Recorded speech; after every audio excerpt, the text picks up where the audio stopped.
What is up, everybody? Bobby here, Nintendo Guru. Today we're going to do something a little different. I don't always do these things, but today we're going to do a video game review of Steam World Heist.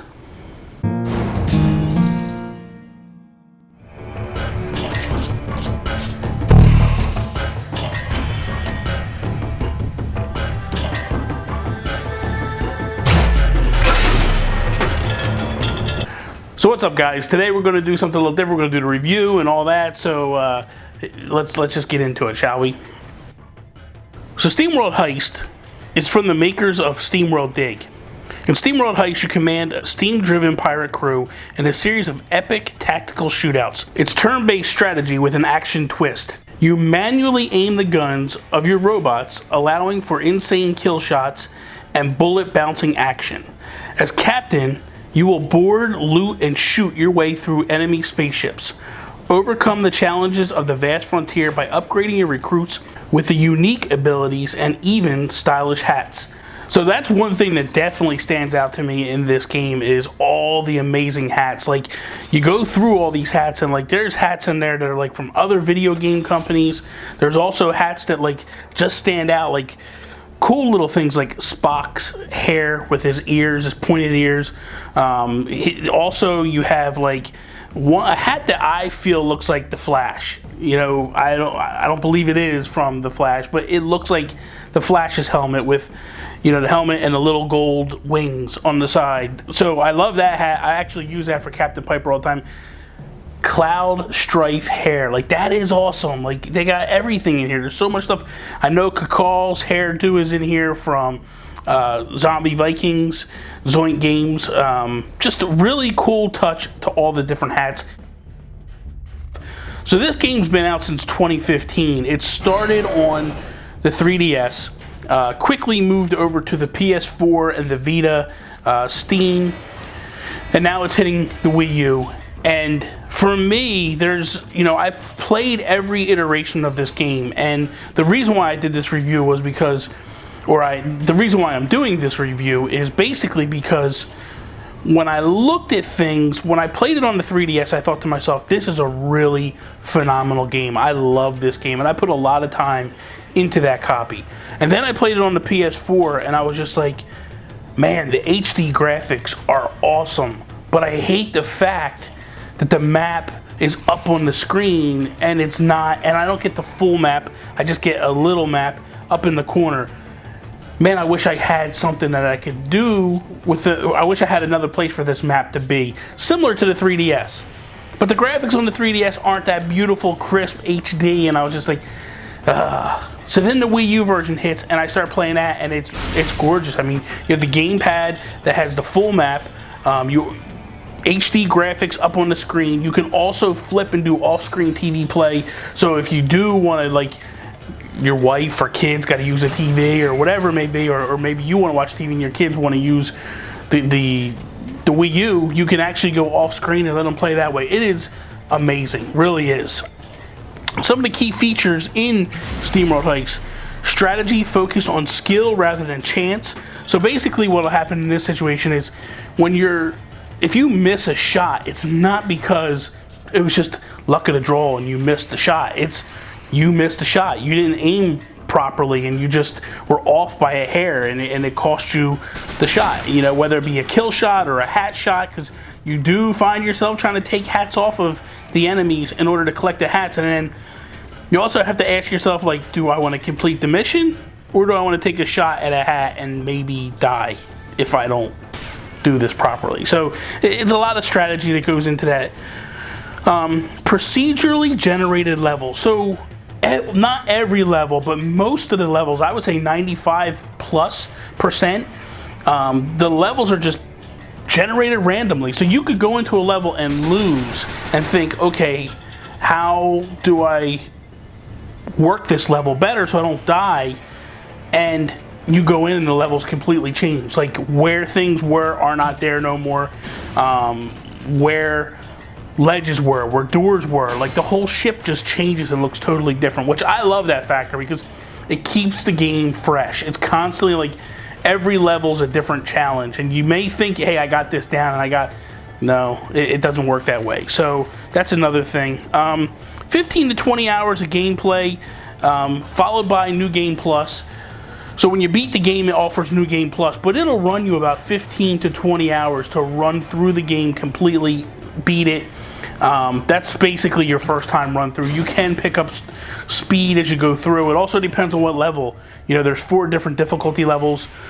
Casual, which is real simple, you can fly through, and that's actually the level that I use to record all my footage on this, because I've beat the game numerous times. I was like, I just need to get like as much footage compiled of this game in order to do the review properly and show it off. The game is basically, because of the different levels, it's kind to newcomers, deep and challenging to veterans. So when you start ramping up those difficulty levels, the game does get very hard, you know. And for me, the one thing that I did notice, or at least how I felt, was the beginning level was a nice even pace. You went through and it felt like you were learning a lot, and there was a lot of strategy involved, but it wasn't too difficult.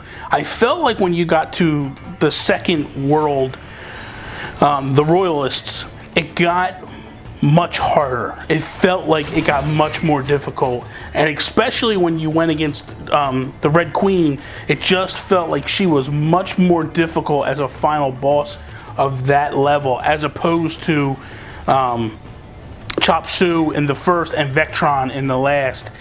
I even felt like Vectron was probably just a little too easy actually to beat in the game.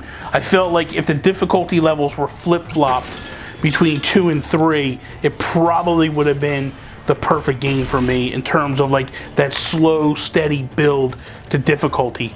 But again, the nice thing is that, you know, if you feel like it is too easy for you, you can always ramp it up. And then if you get into it where you just feel like it's too hard, you can always ramp it back down in between stages, which that's a nice feature. Like, you know, a lot of games, it's like, here's the difficulty, you know, normal, easy, whatever, difficult, hard, and all that, and then you're stuck for the whole game. This is nice because if you do find yourself getting stuck in certain positions, you can scale it back a little bit and make it a little bit easier to get through. And then, hey, if you want to ramp it back up, you can ramp it back up the next level. The soundtrack is phenomenal.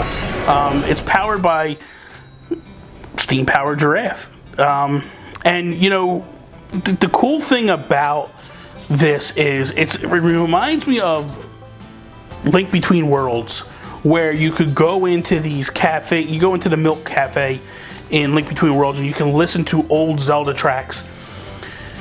This is similar. You go into these bars and there's Steam Powered Giraffe playing music for you, and you can either sit and listen, which is really fun, because the soundtrack is phenomenal. Like, what they're singing is just so good. They did a great job with this soundtrack.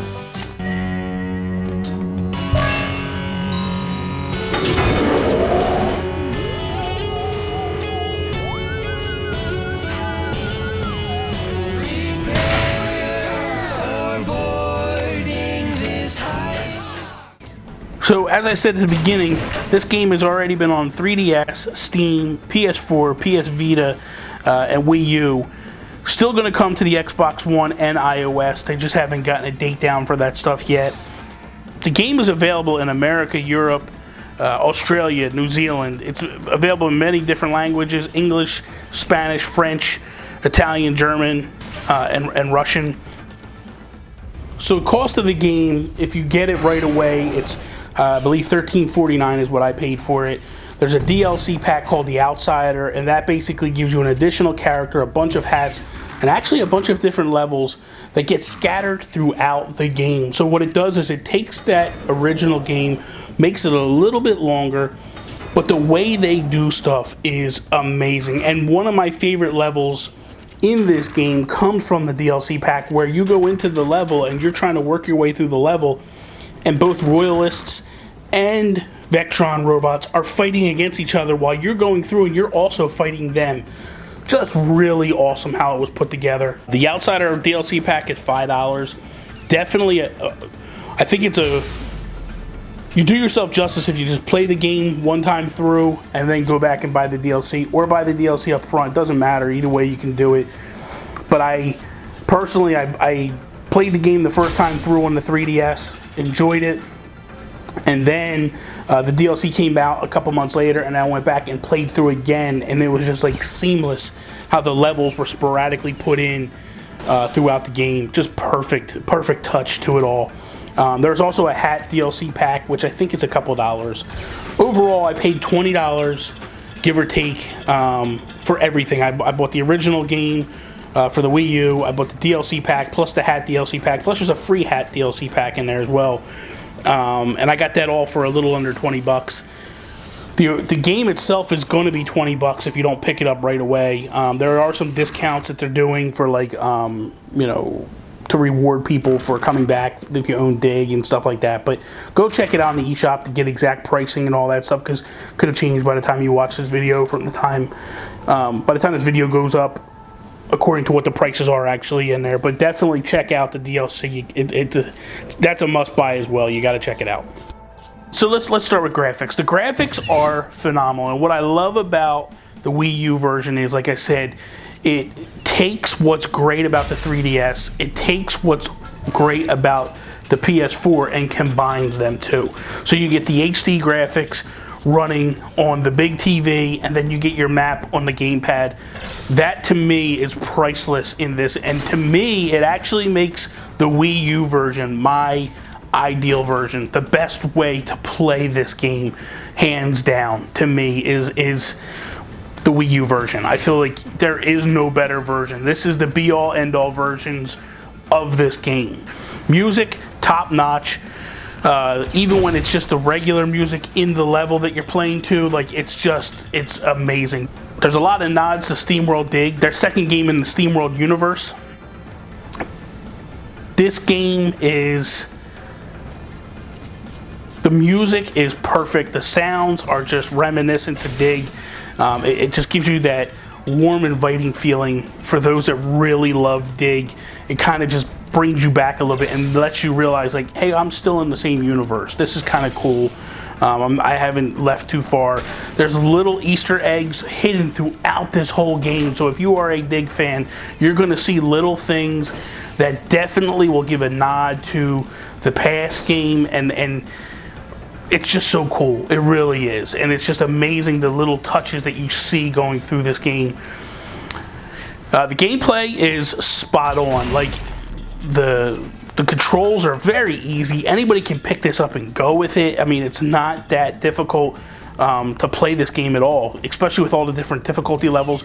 But the gameplay itself is just so easy to pick up and go. Like, the first 1-2 levels are just tutorials to some degree, and by the time you're done them levels, you're an expert, and you're just running, well, you think you're an expert, and then you run up against somebody tough, and then you realize you're not an expert. But at the end of the day, like, you can grab this and go very quickly and make the best of it. Overall, this game, I feel like everybody needs to play this game. There's nobody that should not be getting their hands on this game, and if you feel like you shouldn't play this game, you're being a fool. It is a great video game by a great game developer, and you only expect bigger and better things to come from Image & Form in the future. On a scale of 1 to 10, I gotta give this game a 9.5, and the only reason I'm giving it that little bit of a tick down is simply for the fact that I feel like the game gets very difficult in terms of, like, the progression on the Royalist level as opposed to the Vectron level. I feel like if that difficulty was flip-flopped, it's the perfect game by all means. So, but at the end of the day, 9.5 is phenomenal, and I really think this is a phenomenal game. I think everybody should get this. Don't hesitate. Don't regret it later. It's just a great, awesome game. So that is all. I hope you guys enjoyed this review. I hope you enjoyed checking out all the footage that I produced and I put together for this review. If you guys want to see more reviews, let me know. Leave a comment down below. Let me know what you're thinking about this. Follow me, Instagram, Twitter, @NintendoGurus. Follow Image & Form @ImageForm. You can also check out their blog. I'm going to put all that information down below. So again, 9.5 out of 10. Phenomenal game. Do yourself justice. Do yourself a favor. Go get this game today. That is all. See me later.